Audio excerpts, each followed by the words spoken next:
Good afternoon, ladies and gentlemen, and welcome to today's webinar. We're delighted, on behalf of myself, Brian Walker, Retail Doctor Group, and Justin Juanda, Retail Doctor Group. What we'd like to do today, ladies and gentlemen, of course, is talk about global retail innovations.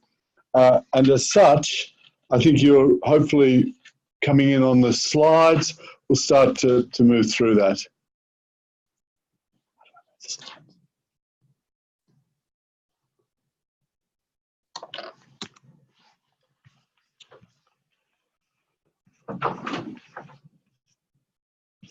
Okay.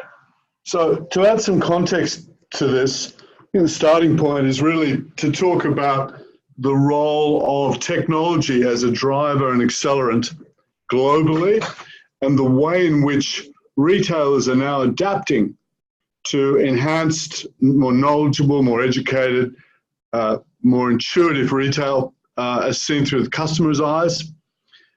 And to set the framework, there are over 7 billion people in the world today, 7.5 to be more precise, of which 6 billion people globally have a mobile phone, Android, smartphone of some description. So clearly there are many with more than one handset, if you like, multiple handsets. And there are 4.7 billion internet users. So when we reflect on that, we see the role of technology as the great catalyst, the accelerant. And if we take a sort of a benchmark or an anchor back into the history of the world, if you like, we certainly understand the historical significance of the industrial revolutions. From one size fits all, if you like, the mechanical loom, one size fits everywhere, to global IT, one size fits everywhere greatly, which of course really sort of was the measurement of which has really been over the last 10 or 15 years. And now, of course, very much into the fourth industrial revolution being the cloud.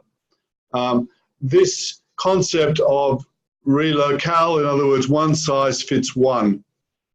So here we see tech retailers around the world, as in all other fields, science, education, medicine, and so forth, really looking at data and its power to, in our case, in retailing, move to predictive technology, move to locational technology, and of course, enhancing consumer choice.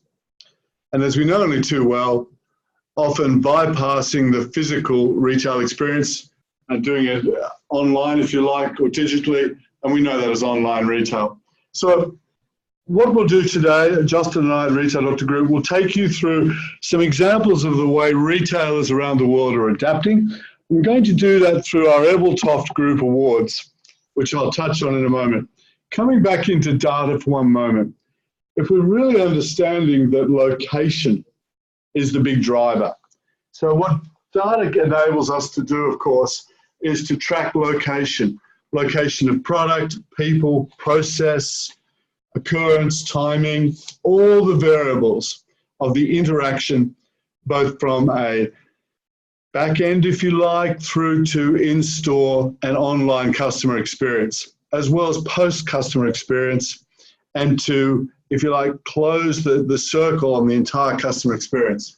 So retailers increasingly looking at ways in which to integrate technology into their offer. So no surprises there. The question is, how is it being done and where is it relevant? And where does it lead? Well, a quick snapshot into the future as part of the context. Retailing is very much now 24/7 occupation. And we're seeing technology play an increasingly strong and important part. From, if you like, interactive windows, which I personally have trialed, whereby we can try on clothing, for example, without physically putting it on. That through RFID is increasing at a rate of knots, and that'll be more common than not. Obviously, smartphone imaging, ordering, robotics, drones, and as we know from the Amazonian type models, very heavy focus on distribution, fulfillment. And in fact, we see Amazon very much as a shipping and distribution business, amongst its other attributes. For those of us in the audience that have AI at home, for example, Alexa, Google, and so forth, already we can see the power in exchange for our data of AI in our home. As Amazon takes greater grip into this country, as it has done in other countries, the role of Prime, the role of becoming a customer to the Amazonian community, if you like, will become even stronger, such that we see the divide growing between shopping, aspirational, experiential retailers looking to create much more customer traction and stick, to the commoditized fulfillment type models, that is sugar, milk, bread, and coffee. And obviously the lower experiential products will become much more the domain of fulfillment delivery type businesses. Driverless cars, well, Google are a big investor in driverless cars. So that's one of the future trends that we'll see. What implications does that have for shopping centers, for cities, for roads? You know, it's a remarkable transformation that we will start to see the sight of, and the next generation will see more clearly. Shopping centers, as I touched on, major changes already underfoot with this idea of building great experiential theatres and sort of niche community at the other end. And then the middle ground, different types of uses are starting to permeate. Mixed use is one of them, residential. Imaging, you know, such that you or I could be at a furniture store like IKEA, image that green lounge from the shop floor to our corner in our lounge room without physically having to contemplate what it would look like. So I touched on earlier the Ebeltoft Group of international retail experts, of which Retail Doctor Group is the Australasian member for Australia and New Zealand. And some of the work we do each year is around white papers, innovation studies, working with retailers around the world to improve their offer. And each year we put out each year we put out global retail trends and innovations. And we're very happy to send you a deck of these upon request. And today, in the time available, we're going to talk about the 4 key trends for 2019, which is the 14th edition of these innovation and trends programs. The first one is Omni Experience. The second trend is smart shopping. The third trend is engagement. And the fourth is activism.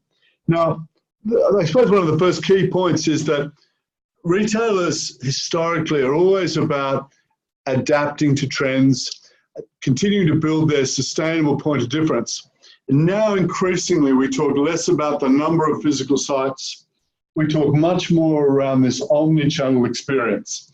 That is one brand with secondary channels moving to that brand online.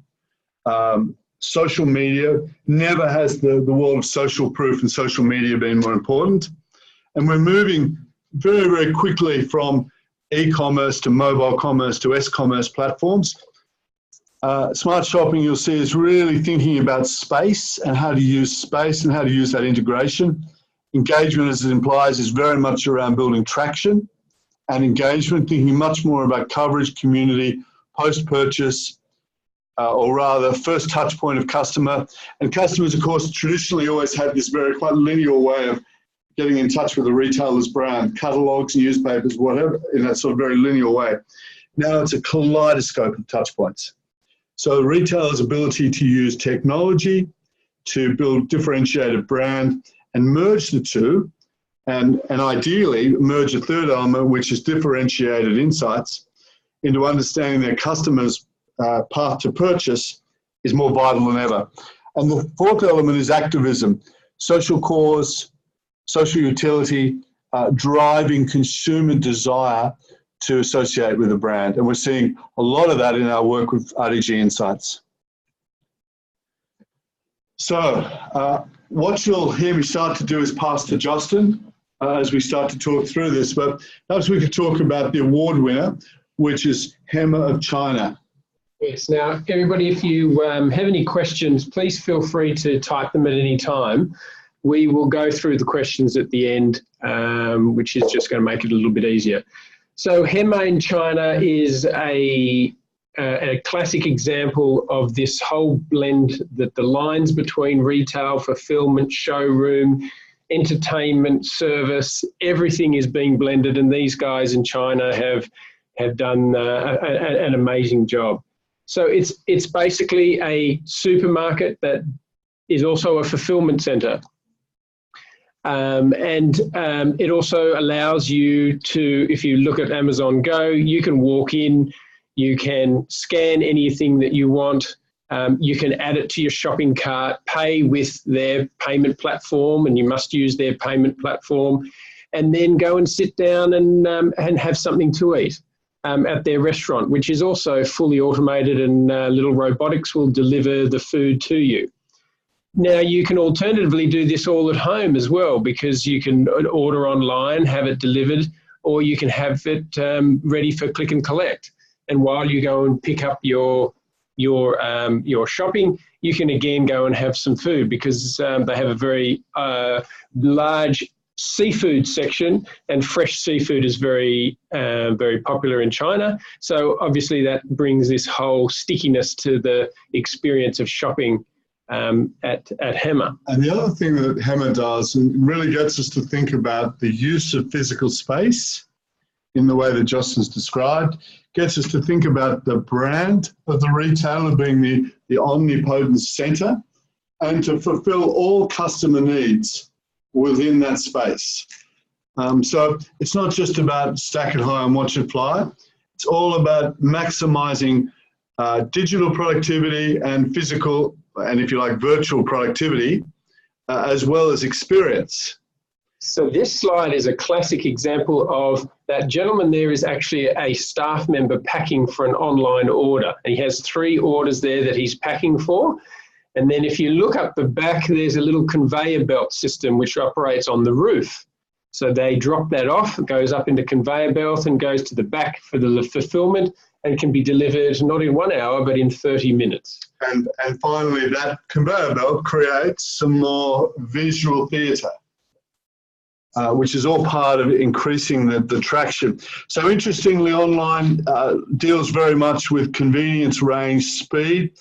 Physically, in store, we want to attract dwell time, visitation, dwell time, and greater experience. So in the Omni Experience, we'll move through these reasonably quickly. IKEA Spain, store of the future. So IKEA was very much, and is generally very much, in this one-size-fits-all. But this Madrid-based store really starts to look at personalized or localized ranges.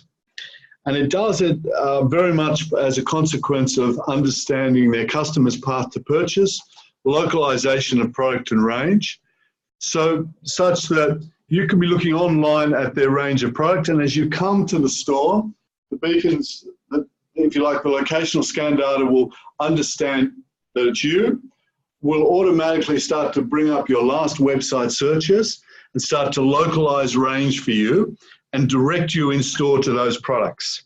So what they're trying to do here as an innovation is effectively close the dots, if you like, or close the circle, such that they can pick up your website searches, your social media referrals, if you like, and your searches, and combine that into a curated search in store for you and provide the products accordingly.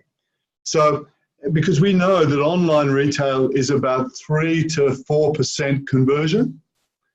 So this is really all about localizing curated ranges for the individual and increasing that conversion rate online and in physical. And of course, it doesn't really matter where the conversion takes place, as long as it takes place to that brand. Tom Ford Beauty is a classic one for not just men, and not just women, but also men. So they have a fragrance range where you can create your own fragrance. I think that, I'm not sure what they call it, it's manning. But you can also go into some training on how to put on your makeup. So that makeup, that whole tutorial that's done by the staff member, is a video is done of that, and it can be sent to you by email.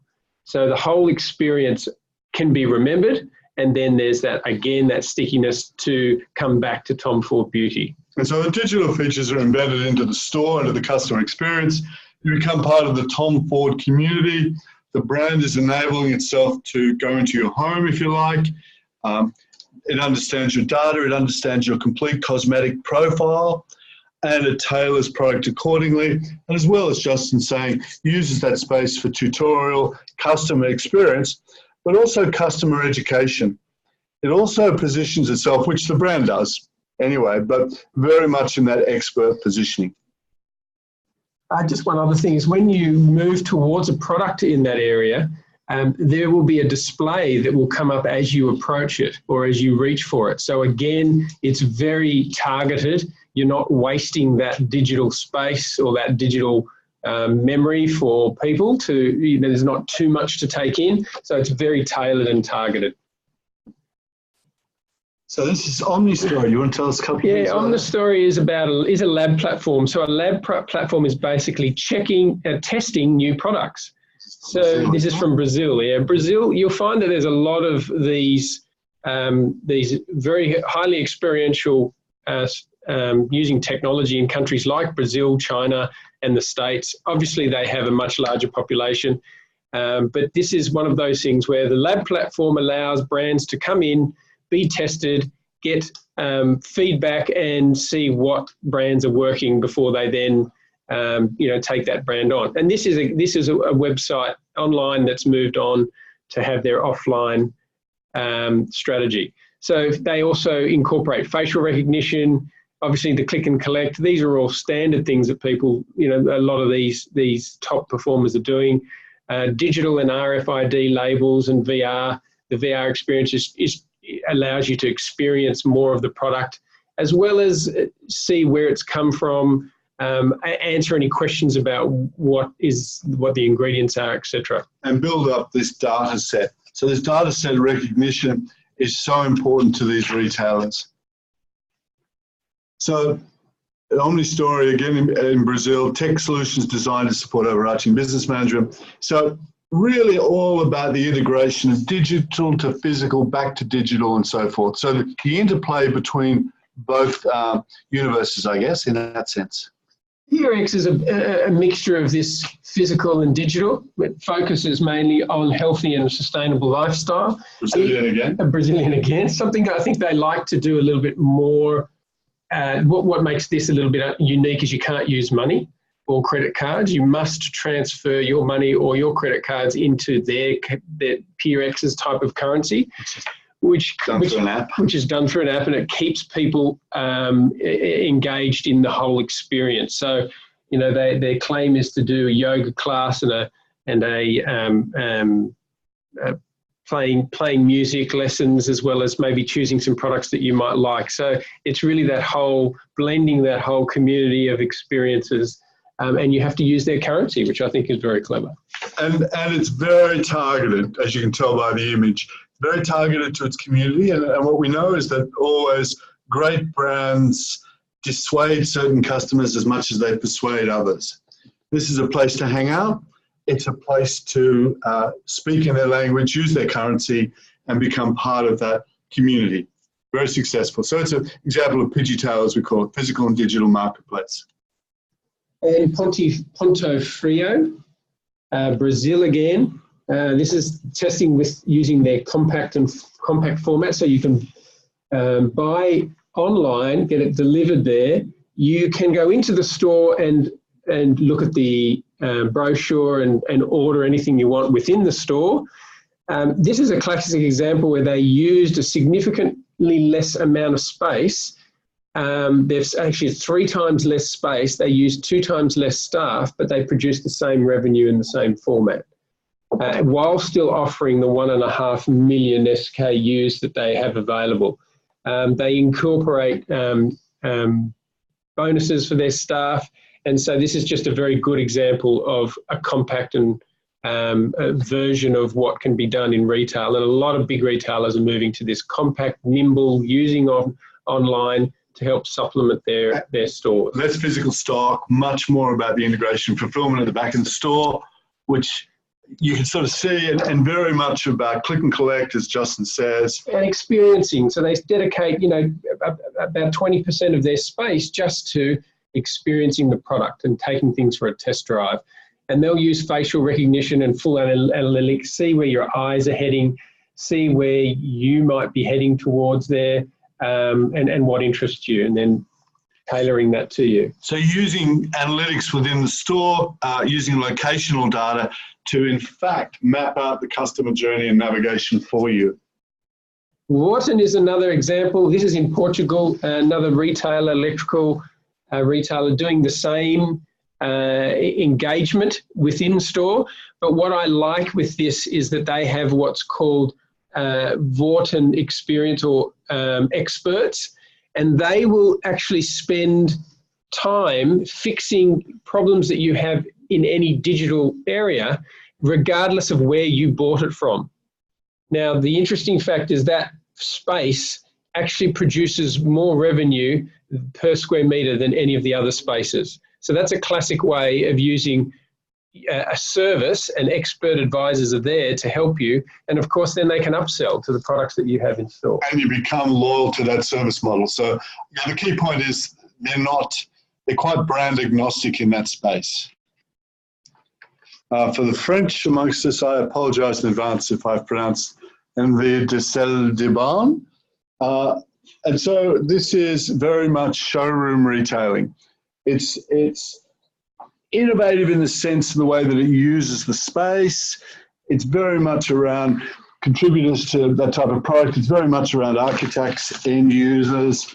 And it's a collaboration area. It's not only a showroom, it's actually a collaboration area where architects can come in, the craftsmen can come in, they can show the trope of products, they can work on the computers there with their clients to basically, it's just a community of presenting what your house can look like with all the products that are there. So it's fantastic. It's got 3D modeling and again uses technology in that space.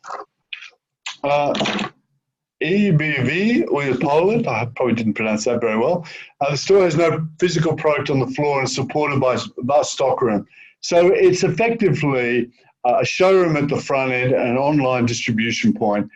Again, in a major mall within Poland, it's very much using technology, digital walls that you can see on the imagery, less focus on actual stock. That's much more around the showroom, people engaging with the brand, and then fulfillment at the back. And it allows you to do a lot more marketing of the products. You can guide people to where to where you more your higher margin products.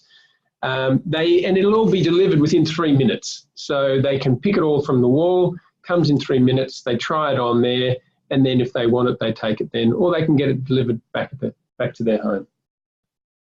So it's really, interestingly, a portal for its online service, which is quite a different approach. And a lot of white space. Yeah. Yes, that's right. Huawei, the giant telecommunications carrier. This is their Milan flagship store. Very much around technology. It has interactive zones. It zones by age, such as children. It zones by usage. It zones by gender, but to a lesser degree. And it's designed very much to reflect modern Milan city life and the end user desire. Nice, really nice clean lines, nice looking shop. But again, very heavily dependent on technology. This is again a augmented reality. You create your own avatar. You can adjust your avatar if you want to. And in store, you can, with the swipe of a hand, it will change the outfit that you have on. Without you wearing it. So, for example, when we looked at this, they had a range from Zara. So Zara and the other brand, they were Massimo Dutti.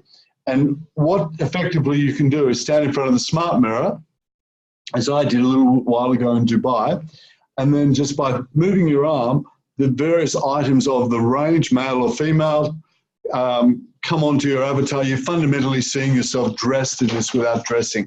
Now, what's interestingly, it's then imprinting, keeping a record, and being able to play that back to you.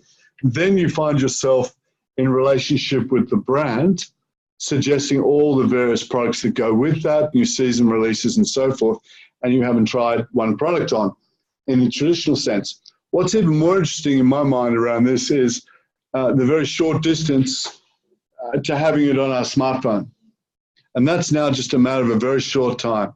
Then, unless the physical store experience is something remarkable, people will be compelled often just to bypass the store entirely.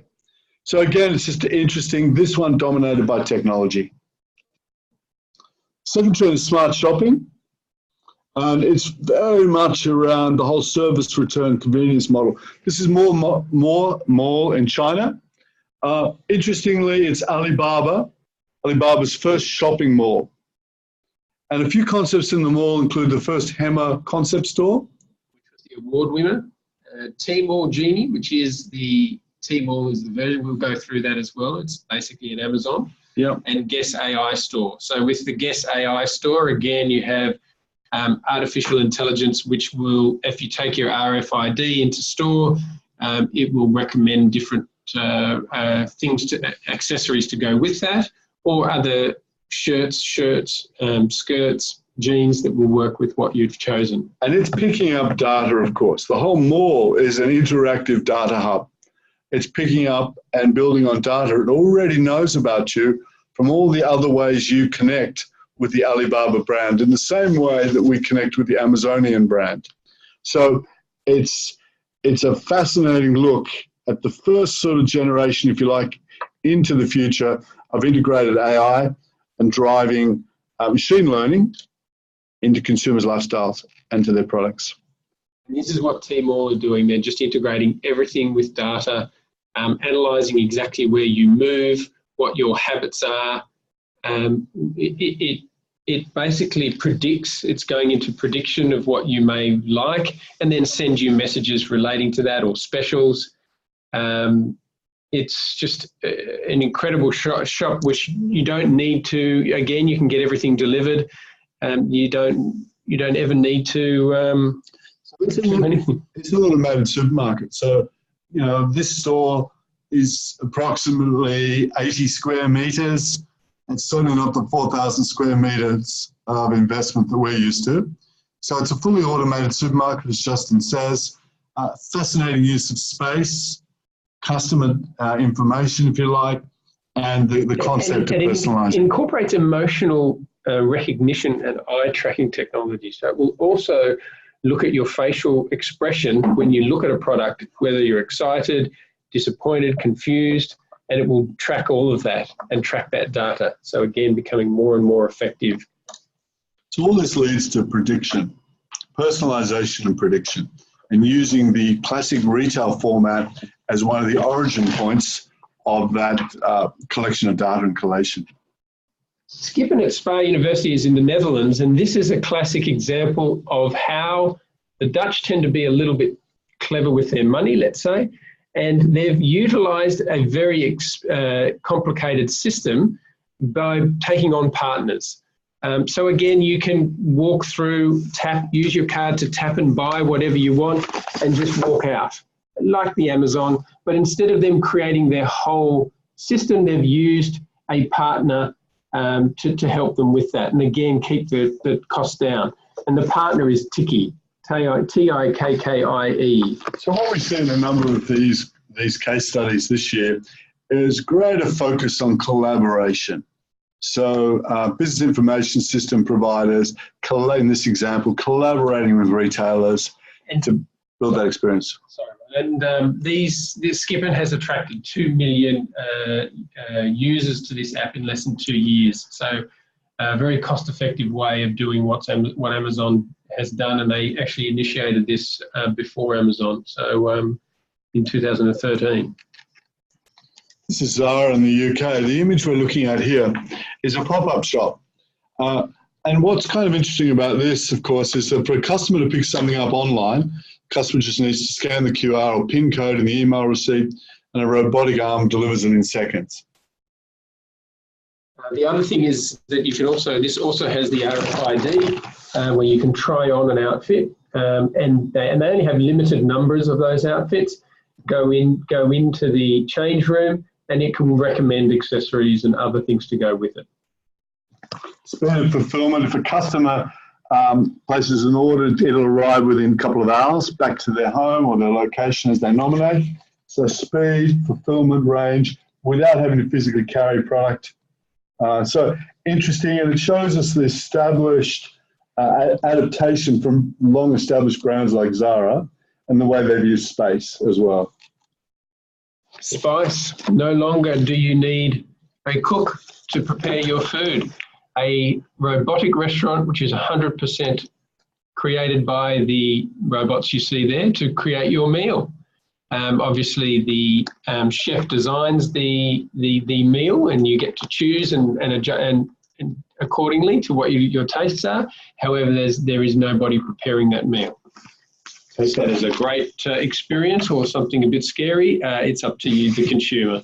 So out of Boston, Spice is fully technology enhanced. And of course, it knows very, very quickly its efficiencies of productivity, process, and so forth. Well, Amazon Go, we know pretty well. That's the, if you like, the Walkout Technology. So this business is doing very well. It's now at about 12 stores. Amazon are talking about expanding it across the States now to at least 200 shops, moving it from 2,000 square meters to 20,000 square meters. There is no cash register. There is no handling or transfer of any sort of cash. There's no credit card payments. There's very little staff other than to stock, and even that's largely will be the domain of robotics. Customers simply scan the app as they enter, then proceed to pick up items they desire. So this will increasingly be the way, this will be the way that a lot of physical convenience type retailing will begin. And in fact, we already know about trials with 7-Eleven, as we understand it. And they're also looking at this area of beacon, RFID, technology-led retail.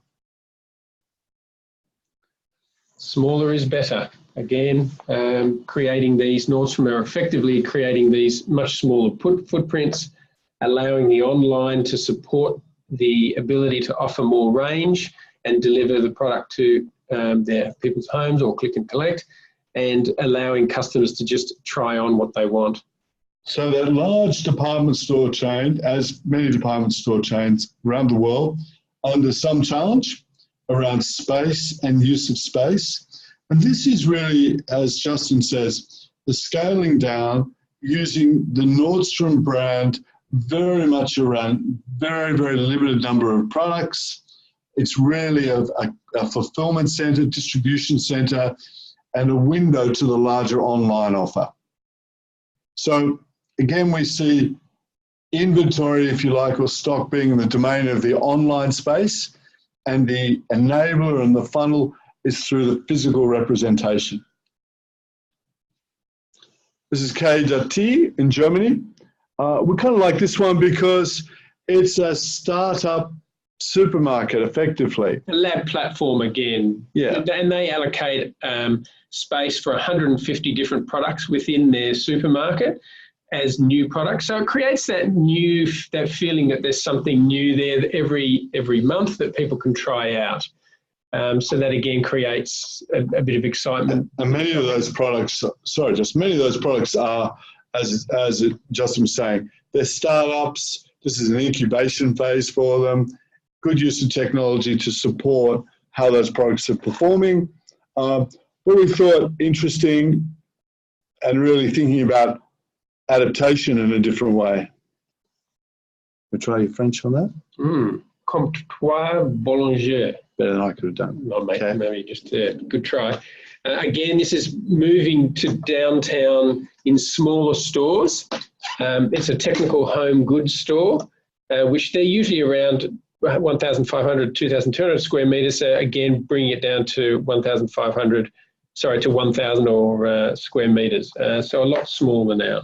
So one of the trends that we're seeing, and we're working with our own clients, is retailers thinking about their floor space and the physical environment, not as much about transacting the product, much more about creating space that's far more immersive. Customers to try products, test products, even products in this example. Coffee machines, bring your own coffee. Then bring their own coffee, for example. And so also replicating the home kitchen in this example as best it can be done, and getting customers to play in the store after our tutorials, after our workshops, really becoming cooking lessons, how to make a perfect coffee, and so on. So using space in a very different way and creating a tribe. And we know that tribes only really occur when people are emotionally linked to the brand. And this is an example of that very direction. Here's the French again. This is another, again, bringing the supermarkets to downtown. So they have a fulfillment centre just out of town. And then in these downtown areas where it's obviously the rent's more expensive, rather than having very large areas, it's a click and collect. So this example is just sourced from Paris, such that the parent company has the large hypermarkets and supermarkets, but it's recognizing that as we become more urbanized globally, by 2030, 65% of the world's population will live in cities. They're thinking about hub and spoke distribution. They're thinking about online fulfillment, and they're thinking about physical delivery fulfillment, if you like. So they're marrying this in with the core hub, and then these little spoke outlets throughout, in this example, Paris, France. And as an idea of the high customer loyalty, this shop, most of them, had the majority of customers, 54%, use it regularly. So that's the majority. There's high loyalty there, and their average spend is 128 euros per month. So then with 12,000 SKUs available, 2 hours to pick up in store between 10 a.m., 10 p.m., you're in a city, centre, spoke is now able to provide everything you need using that online platform. And one of the considerations too, and we know this globally and through our own work, and that is that consumers by and large are creatures of habit. We're all creatures of habit. We buy largely the same groceries week in, week out. About 85% or thereabouts of our grocery shop is the same as it was the prior time. This lends itself to the whole world of Amazon, Alibaba, efficiency and convenience, and efficiency for these businesses. They know, increasingly through the use of data, exactly what their customers are buying, naturally enough, and can get predictive about it. But that has all the ramifications around speed, process, place, and of course, their whole marketing and ranging as well. Trend 3 from the Ebeltoft Group is the engagement trend. And we will start to move through this fairly quickly. This is out of Germany, L&T Sports flagship store. Its claim to fame is that it has a wave pool and a fully functioning gym to, again, increase customers to stay and dwell. And it sells, of course, sportswear and sports equipment. The question is it a gymnasium that sells some sportswear, or is it a sports retailer that owns a gym? Either way, it almost doesn't matter. What we're showing here, in fact, it doesn't matter. We're showing here this whole concept of engagement. The physical space is about engaging, inspiring, keeping people there. And here we are in Australia, TDE, the flagship. This store's a sequence of rooms that you can see it in Westfield, Sydney, that mirror the apartment of a chic, savvy person. So there's a bedroom and a bathroom. So using the space, engaging consumers, getting to think about their home, their particular tastes, and not mirror it out, if you like, against the standard format. Okay, this is Suncorp Banks need in Australia again. I believe this is in Brisbane, isn't it? Yes, it is. Yeah. So now they're in the insured. They're looking at where their customers want to be engaged with them, and starting to give them those areas. So if you're buying a house, they'll incorporate a lot of the insurance there. It's giving people an experience there. Creating zones, creating space for discussion, conversation, and getting quite targeted into their consumer sets. This is Imagine Cafe in Spain. This one is in Madrid, I believe. And this is again using the bank. The banks now are no longer needing their touch point of the branch is becoming less important. everything is online. So they're needing to get their brand out there. So this is targeting the younger generation. And then again, when the younger generation grows up, they move over to the well-established bank, Ziza Bank, which supports it. So here you can stroll in on a Friday or Saturday night and listen to a band playing in your favorite bank. So, you know, it's all about community hub, social, and as Justin says, targeted to that community. And not using the traditional usages that you'd associate with these business models. This is Leroy Merlin, Portugal. If you or I particularly like that fancy stag head above the fireplace, we image it using our smartphone. And of course, it enables us to look at it in real settings. So you can visualize it in your own space. A little bit like the IKEA lounge example we touched on. And working kitchens, so that you can go in and cook things in there. They can do lessons. And what's interesting about Leroy Merlin is in Portugal, it is a cross between Bunnings and IKEA. It's fairly common, but this example is them thinking outside the square and adapting their model. This is the lobby in Sweden. It focuses on Scandinavian design innovations. It's actually using supplier and vendor products showcased in a retail environment, and again, using data to track how they'll perform and then maturing them through into their other businesses. Another lab platform done in Sweden with very high-end products as well. Yeah. In Portugal, they love to celebrate the sardine. And I think this really speaks to the theatre of retail. Mundo Fantástico de Sardina Portuguesa. How was that? A concept created by, here we go, Fabrica de Conservas de Matosa, pays tribute to the Portuguese sardine and what the popular fish has done for the country. The shop is a circus, and it's amazing that how can you get people to pay for sardines, which are usually €1, how can you make them pay €7?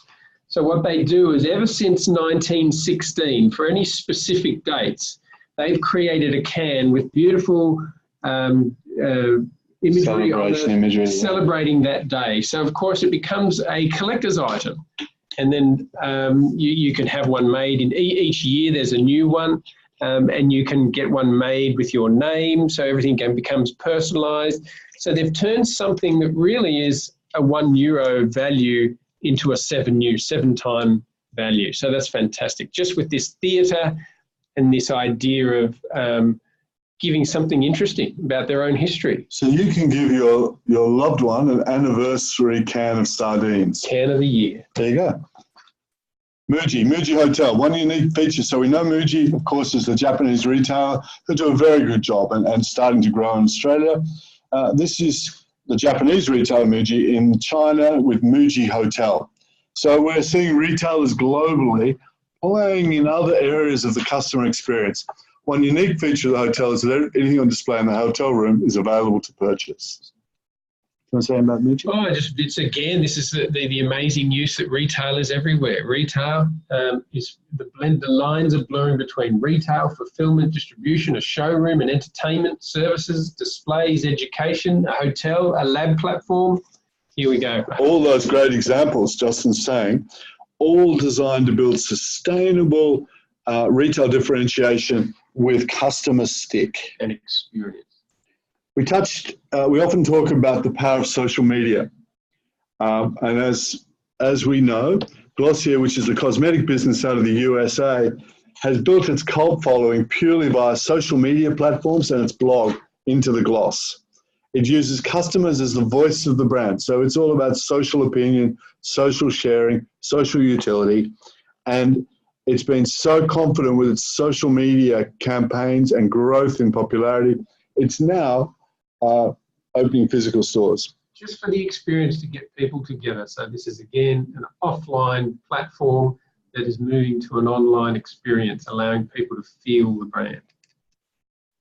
Connections is a travel concept store out of Belgium.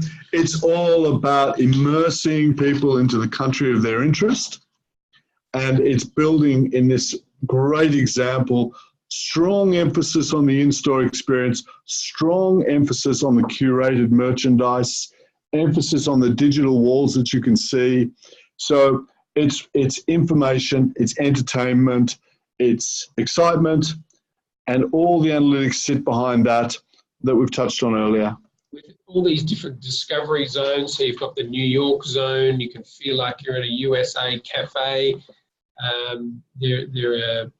So then they obviously sell the products that are related to that area. So. Quite different to walking into a travel retailer and being handed a brochure. And also VR, so they allow you to put these, if you're interested in a certain part of the world, say Africa, you can put on some VR goggles and you can experience a little bit of what it might be like there. A wildlife safari or something like that. And then, of course, you need to buy your safari shoes. Lee Valley, we know pretty well. Lee Valley, in fact, we've been working over the years with a business called Carbotech. Both businesses, particularly for Carbotech, but Lee Valley, their heartland is hardware, woodworking, and they've branched out, pardon the pun, into gardenware and associated product.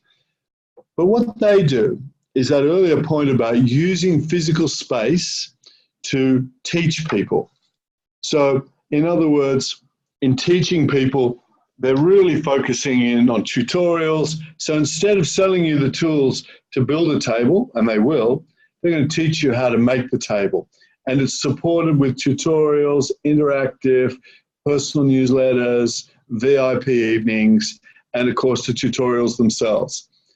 And they're able to build margin in their products, build databases, and build growth. We'll move to activism pretty quickly. We're seeing a social drive around consciousness, purpose, and responsibility. Funnily enough, in the last 2 years, this particular area of innovations has grown dramatically. That fancy-looking wind jacket, if you like, from Spain, courtesy of Ebeltoft, is built from recycled coffee grounds. It's extremely popular, and it's all about transparency. Consumers understanding how that product was made, its social cause, its social utility. Probably not a global chain, but a very nice niche. Social foodies, much of the product in this Danish example, much of the profits are reinvested in social projects in Africa with the aim of helping African farmers achieve a better life through employment. Social cause, great transparency about the product, and everyone who buys from this business and everyone who works for it share the same common passion. Bagelan in Poland and Israel. Here we know everything about the price, full transparency, right down to the composition of the pricing model, fully transparent. How much profit's made, if you like, where that profit goes, what the material's made of, fully recycled, fully transparent.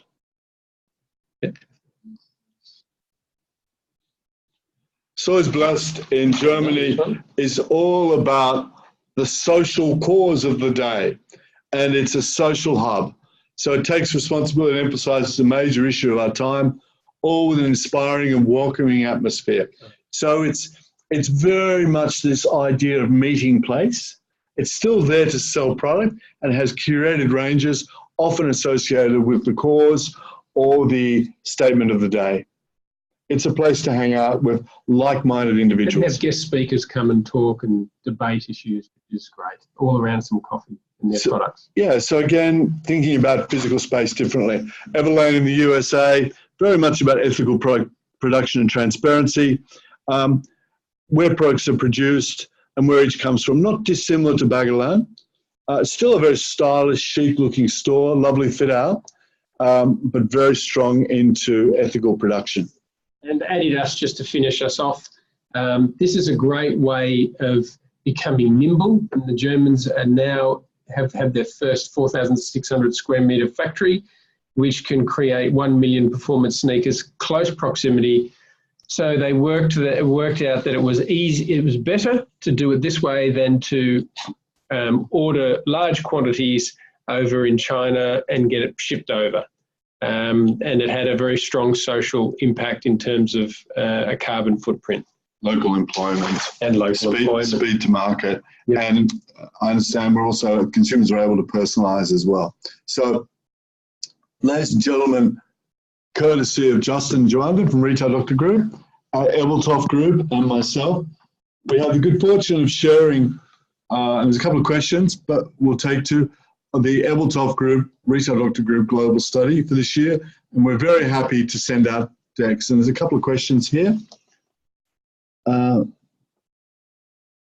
What are the key challenges and opportunities facing retailers in an omni-channel world? In other words, what is the place of physical retail in an always-on connected digital world? Thank you, Radnik, for that question. A great question. So we know increasingly that the physical space is the heartland of the retail experience, and particularly the shopping experience. So let me divide that briefly. Increasingly, fulfillment, speed to market, scale, that's not scale, but certainly speed to market, range, and this idea of repetitive purchases are much more in the space over time of the fulfillment models, the Amazonian, Alibaba marketplace offers, if you like. The shopping experience on the other side of that divide centers the physical space as the heartland, surrounded by and enabled by online, social, and so forth. And we have great evidence of that, both at a psychological level, because we know humans are social by instinct, and we like to hang out, we like to taste, touch, feel, and experience. We also know that online retail, whilst growing at double digits, is currently at about 8% of overall retail sales, 92% currently done or thereabouts in physical stores. But we also know that the Alibabas and the Amazons are acquiring physical space, Whole Foods, and so forth, because they know that to join the dots, the physical space remains the heartland. Probably not as many stores as once was built, much more focus on the flagships and the spokes, if you like. And we've talked about the fulfillment and distribution. They're all elements of the physical environment. Boring, underinvested, under-technology-driven retail, middle of the road, no clear differentiation, will start to struggle if it isn't already. But thanks for the question. Hi, Janet. Thank you for your question. What do you think might be the biggest challenges for retailers here in Australia to take up the innovation banner? What mind shifts might they need to be successful in the fourth industrial revolution? Great question. So have a go at this. Oh, can I have a quick go at this? Sure. My answer to this is that the retailers must know who their consumers are, because consumers all need, and that's where we do a great consumer insights piece. You must know who your consumers are to know what levels of technology and what levels of trend and what level of innovation is applicable to your consumer. I think I'd also add to that innovation is a cultural piece. And when we look at the world's leading retailers, they invariably start with this innovative culture. And that's a culture that asks why. It's a culture that looks for outside influences. It's a culture that rewards new ideas. So the converse of this is the biggest challenge for retailers here in Oz is that innovation is a little bit of an intangible asset, but also a cost to business in that sense. So the mindset shifts, which I think are already starting to occur, are very much around looking at how internally an organization mobilizes to build an innovative culture, right down to the metrics of the business that reward innovation and reward different and unique thinking. So increasingly we're seeing organizations build much more cross-cultural additions, if you like, into their team. They're thinking about innovations, and I think that's the start of the journey. So it's a great question, Janet. I'm happy to take it offline as well. If you wanted to send me an email to brian@retaildoctor.com.au, I'll give you a call and talk about it. Any other questions? Maxine. Hi, Maxine. Do we know the results and innovations you've shown off impact the bottom line? Are they doing the same or better? Do you know they're not just surviving but thriving? Hi, Maxine. So I had the pleasure of knowing you, and it's a great question. let's take that one a little bit offline, but suffice to say, they're all at a point in time. So where we look at the metrics, not just including profitable bottom line, but growth in database, growth in impact as measured by customer satisfaction, as we know it by loyalty, as we know it by the metrics of average sale, items per sale, margin return, then we understand that they are largely successful. The other thing to know about a lot of these innovation cases are that they very much focus on making a brand statement, and in many other cases, that brand statement hasn't flown entirely out to the business units.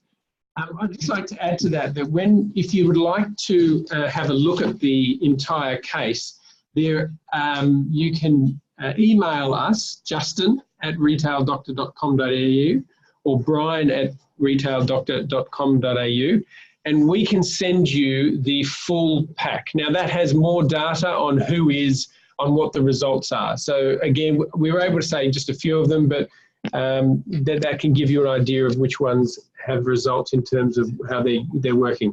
One big thing that I can say is this whole move towards rationalizing and becoming leaner and meaner, the results are proving to be very good, in the order of 3 to 4 times the benefit. So it's Justin with an O, Juston @retaildoctor.com.au, and Brian, BRIAN. Any other questions at all? No, that's it. And I think that's all we've got time for now as well. So thank you very much for your time. Thank you very much. I hope you enjoyed it. We enjoyed sharing with you. We'll send out, please contact us or at retaildoctor.com.au, and we'll happily send out the decks and happily take any other questions. We also have a newsletter, so feel free to contact us in that same way, and we'll send you out our retail news each month, which is the latest and greatest on retail, both here and internationally. Thanks, everyone. See ya.